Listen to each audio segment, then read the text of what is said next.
Welcome to Thoughts on the Market. I'm Seth Carpenter, Morgan Stanley's chief global economist, along with my colleagues bringing you a variety of perspectives. Today, I'll be revisiting a topic that's front and center, concerns about a global recession. It's Tuesday, August 30th at 2 p.m. in New York. One key market narrative right now is that the clouds of recession have been gathering globally. And the question that I get from clients every day is a global recession upon us? A recession is our baseline scenario for the euro area. The flow of natural gas from Russia has been restricted and energy prices as a result have surged. We expect a recession by the fourth quarter, but as is so often the case, the data will be noisy. A complete gas cutoff, which is our worst case scenario, that's still possible. On the other hand, even if somehow we had a full normalization of the gas flows, the relief to the European economy would only be modest. Winter energy prices are already partly baked in. And we've got the ECB with an almost single-minded focus on inflation. There are going to be more interest rate hikes there until the hard data force them to stop.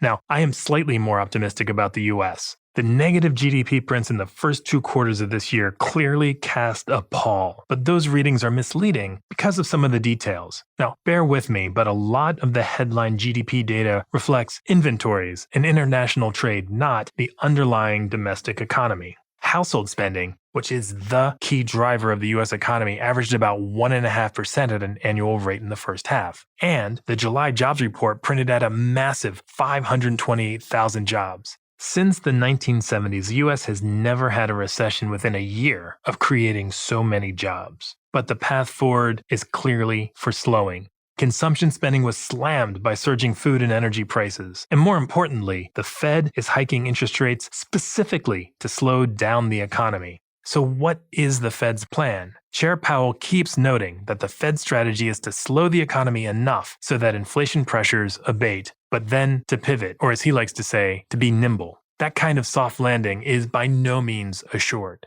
So we're more optimistic in the US, but the Fed is going to need some luck to go along with their plan.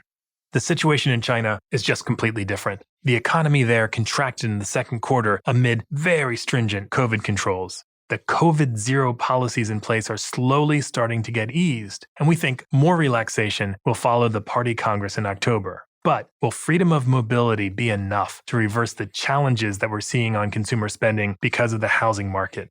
The recent policy action to address the housing crisis will probably help some, but I fully expect that a much larger package will be needed. Ultimately, we'll need the consumer to be confident in both the economy and the housing market before we can make a rapid recovery. The world has been simultaneously hit by supply shocks, commodity shocks, and dollar shocks. Central banks are pulling back on demand to try to contain inflation. Even if we avoid a global recession, it's really hard to see how economic activity gets all the way back to its pre-COVID trend. It's still the summertime, so I hope it's sunny where you are. You can worry about the storm later. Thanks for listening. If you enjoy this show, please leave us a review on Apple Podcasts and share thoughts on the market with a friend or colleague today. The preceding content is informational only and based on information available when created. It is not an offer or solicitation, nor is it tax or legal advice. It does not consider your financial circumstances and objectives and may not be suitable for you.